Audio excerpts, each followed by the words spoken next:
Bonsoir à tous et à toutes. Bienvenue à notre séance ordinaire du mois de février 2025. Donc, nous avons le quorum, tout le monde est présent et il est actuellement 19h02. La séance est ouverte. Comme à l'habitude, je ne voterai pas sur les propositions qui seront émises ce soir, sauf avis contraire de ma part. Donc, on va débuter notre séance avec le point 2, l'ordre du jour. Est-ce que quelqu'un aurait quelque chose à nous proposer? Oui, Monsieur le maire. Considérant le projet d'ordre du jour présenté, en conséquence, je propose d'adopter l'ordre du jour tel que déposé sans modification. Merci, M. Saint-Louis. Qui appuie? M. Cournoyer appuie. Est-ce qu'il y avait des questions, des commentaires? Est-ce que quelqu'un demande de vote sur l'adoption de l'ordre du jour? C'est adopté à l'unanimité des conseillers présents. On passe au point 3, période de questions générales. Est-ce que dans la salle, il y avait des questions? Non, pas de questions. Aucune question reçue par courriel non plus. Aucune question. Donc, ça termine la période de questions générales. On irait au point 4.1, lecture et adoption du procès-verbal de la séance ordinaire du 20 janvier 2025. Qui en fait la proposition? Oui, Monsieur le maire. Considérant que l'article 333 de la loi sur les cités et villes prévoit que le greffier est tenu de donner lecture du procès-verbal, au moins d'une copie en a été remise à chaque membre du conseil au plus tard la veille de la séance à laquelle ils doivent être approuvés. Considérant que le directeur général et greffier attestent que le procès-verbal de la séance du 20 janvier 2025 a été transmis aux membres du conseil municipal dans les délais prescrits par la loi, en conséquence, je propose d'accorder une dispense de lecture du procès-verbal de la séance ordinaire du 20 janvier 2025, d'approuver le procès-verbal de la dite séance sans modification. Merci, Mme Gladu. Qui appuie la proposition? Merci. M. Saint-Louis appuie. Question, commentaire? Quelqu'un qui demande le vote sur l'adoption? C'est adopté à l'unanimité des conseillers présents. Au point 5, la correspondance. Vous avez tous et toutes reçu la correspondance. Vous en avez pris connaissance. Il n'y avait pas de questions? Non. Donc, la correspondance est déposée. On s'en va au point 7, législation 7.1. Avis de motion, règlement modifiant le règlement de zonage 192 concernant les dispositions relatives aux bandes tampons dans les zones industrielles. Qui donne avis de motion? Oui, Monsieur le maire. Je donne avis de motion qu'à une prochaine séance du conseil municipal sera soumis pour adoption un règlement modifiant le règlement de zonage numéro 192 concernant les dispositions relatives aux bandes tampons dans les zones industrielles. Merci, M. Saint-Louis. C'est un avis de motion, donc on n'a pas besoin d'appui. Passe au point 7.2, c'est l'adoption du premier projet de règlement, PR 2025-021, qui modifie le règlement de zonage 192 concernant les dispositions relatives aux bandes tampons dans les zones industrielles. Est-ce qu'un membre du conseil aurait une proposition? Oui, Monsieur le maire. Entendu que la Ville de Saint-Joseph-de-Sorel a adopté le règlement de zonage 192, entendu que la loi sur l'aménagement et l'urbanisme permet à une municipalité de modifier son règlement de zonage, entendu que l'entreprise Rio Tinto projette d'installer certaines infrastructures urbaines dans la bande tampon séparant le site de l'entreprise des terrains résidentiels contigus, entendu que certaines dispositions relatives aux bandes tampons dans les zones industrielles doivent être modifiées afin de permettre l'ajout d'infrastructures urbaines, entendu que le conseil municipal juge ces modifications nécessaires pour le bien de la collectivité. En conséquence, je propose de déposer et d'adopter le premier projet de règlement numéro PR 2025-02-1 intitulé « Règlement modifiant le règlement de zonage 192 concernant les dispositions relatives aux bandes tampons dans les zones industrielles », d'organiser une assemblée publique de consultation afin de présenter et de consulter les citoyens sur le dit projet de règlement, d'autoriser le maire ainsi que le directeur général et greffier à signer tout document requis pour donner plein effet à la présente résolution, de transmettre à la municipalité régionale du comté, la MRC, de Pierre-de-Sorel, la présente résolution ainsi que le premier projet de règlement pour son examen de conformité au schéma d'aménagement et de développement actuel en vigueur. Merci, M. Saint-Louis. Qui appuie? Madame Dufresne appuie. Questions, commentaires ou quelqu'un qui demande le vote? Non. C'est adopté à l'unanimité des conseillers présents. Passe maintenant au point 8, à la trésorerie. Vous retirez, Madame Richard? Oui. C'est un conflit d'intérêts.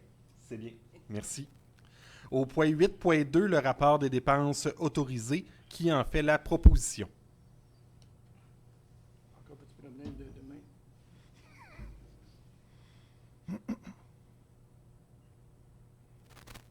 C'est possible.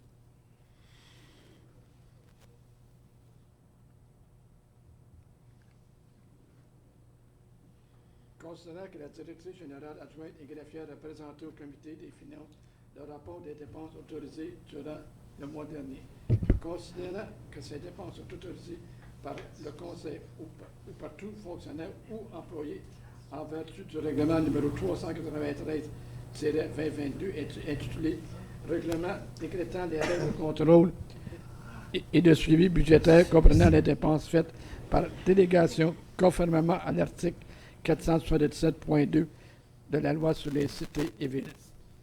Considérant que le directeur général et greffier déposent le dit rapport en conséquence, je propose d'approuver le rapport des dépenses autorisées totalisant 343 450,38 pour la période du 22 janvier 2025 au 3 février 2025, émis par la directrice générale adjointe et trésorière et vérifié par le comité des finances.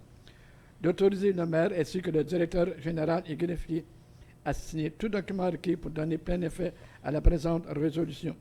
Un certificat de disponibilité des crédits a été émis par la directrice générale adjointe et trésorière pour les dépenses autorisées au budget 2025, résolution numéro 2024-12-595. Merci, M. Latour, qui appuie. Mme Dufresne appuie. Questions, commentaires ou demande de vote sur la liste? Non. Donc, la proposition est adoptée à l'unanimité des conseillers présents. Donc, Mme Richard, vous réintégrez la séance. Oui. Merci. Passe au point 17, loisirs, culture et vie communautaire. 17.1, reconstruction du bâtiment sanitaire du parc de la Pointe-aux-Pins. Annulation de l'appel d'offres AO 2024-12-1. Qui en fait la proposition?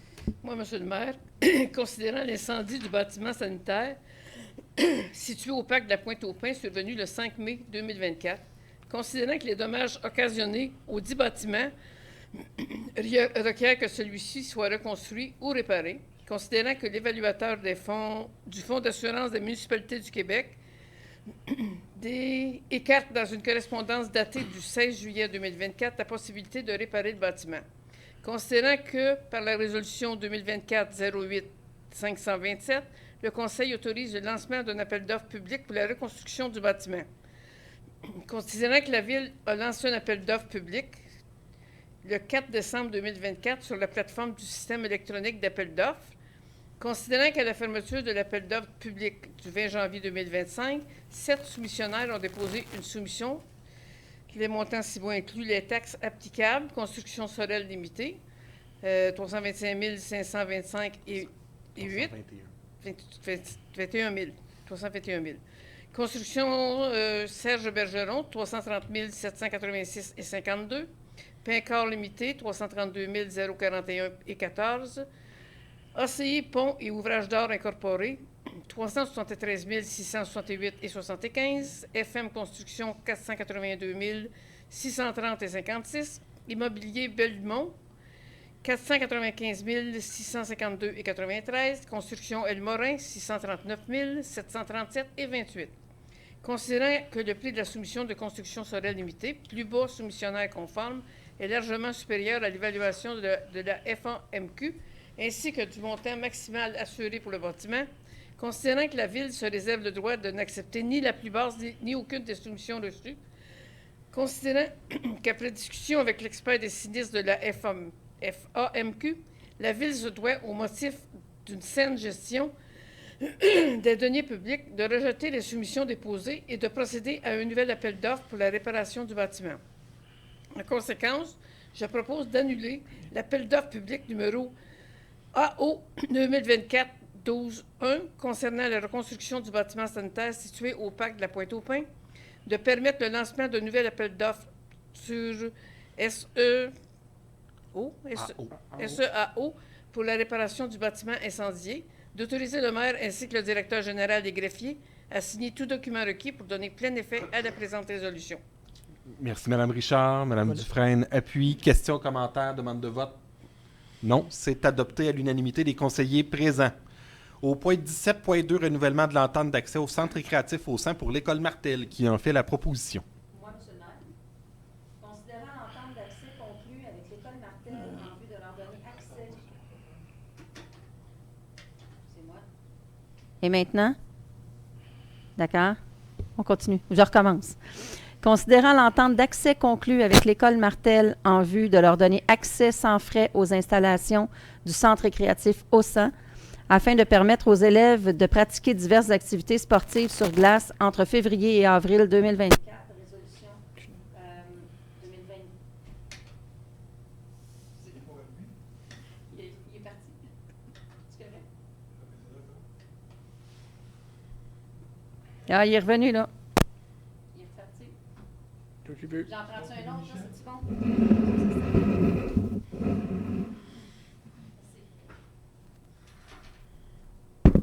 Toutes mes excuses, je reviens. Donc, j'étais rendue à résolution 2024-02 349. OK, on y va. Considérant qu'il y a lieu de renouveler la dite entente pour la saison hivernale 2024-2025, considérant l'application du règlement numéro 391-3-2024, déléguant certains pouvoirs d'autoriser des dépenses et de passer des contrats, considérant que la directrice aux loisirs et à la vie communautaire désire faire entériner la signature de cette entente par le conseil municipal, considérant que l'article 319 de la loi sur les cités et villes stipule que toute documentation utile à la prise de décision doit être disponible aux membres du conseil au plus tard 72 heures avant l'heure fixée pour le début de la séance, à moins de situations exceptionnelles, considérant que tous les membres du conseil sont présents à cette séance. En conséquence, je propose de renoncer au délai prescrit à l'article 319 de la loi sur les cités et villes concernant la remise de la documentation utile à la prise de décision, de ratifier le renouvellement de l'entente avec le Centre de services scolaires de Sorel-Tracy et ou l'École Martel dans le but de permettre l'accès sans frais aux installations municipales du Centre récréatif Aussan aux membres du personnel et aux élèves de l'École Martel pour la pratique de diverses activités sportives sur glace lors des plages horaires suivantes. Vendredi 15 novembre 2024, 13h30 à 15h. Jeudi 21 novembre, c'est ça, c'est passé un peu, mais c'est correct. 2024 de 13h à 14h30.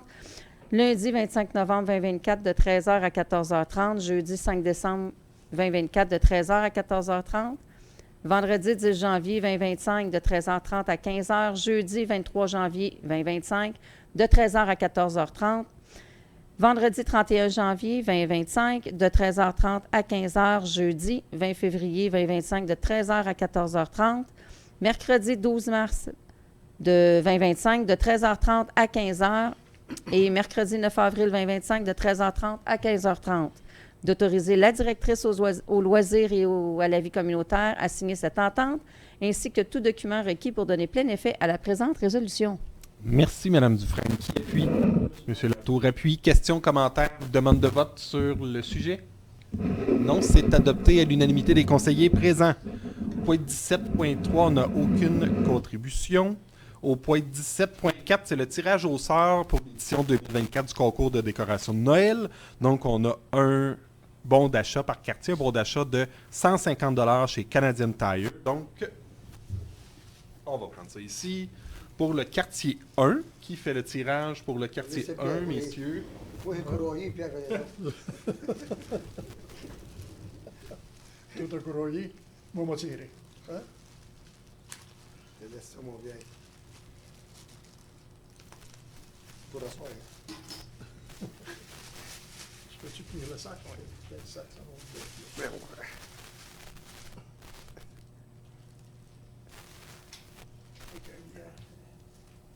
Ils ont mis d'eau bien ici.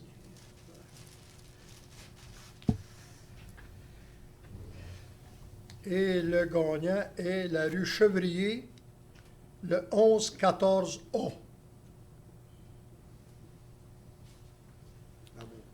1114A rue Chevrier pour le quartier 1. Maintenant, pour le quartier 2. Je vais y aller.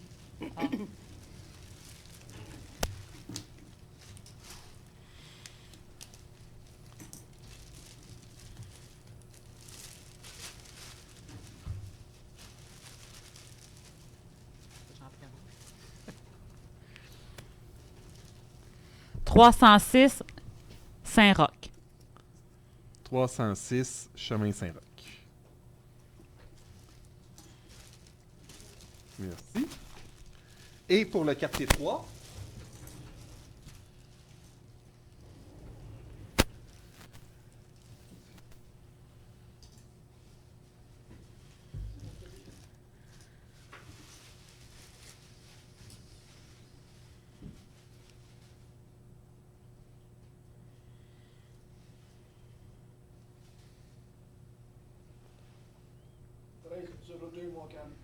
Le 1302 Montcalm. Bien, je veux remercier tout le monde. Merci à toutes les personnes qui ont participé cette année, encore une fois, à illuminer notre ville pour le mois de décembre, pour la période des fêtes.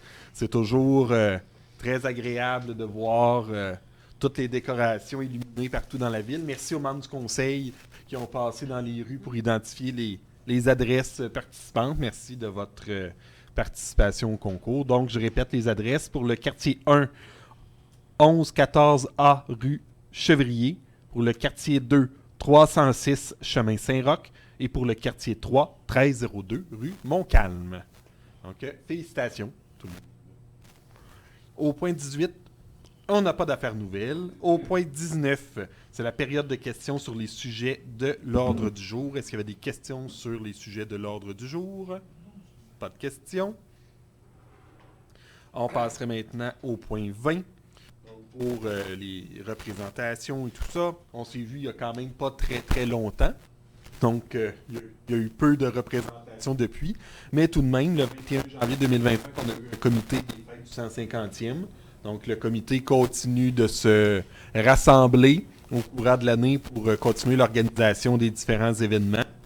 Et vendredi dernier, donc le 31 janvier, j'étais chez QSL en compagnie du maire de Sorel-Tracy pour une annonce de subvention de 7,6 millions pour le projet de quai flottant de QSL. Donc, c'est la ministre des Transports et vice-première ministre du Québec, Mme Geneviève Guilbeault, qui était présente pour faire l'annonce de la subvention chez QSL.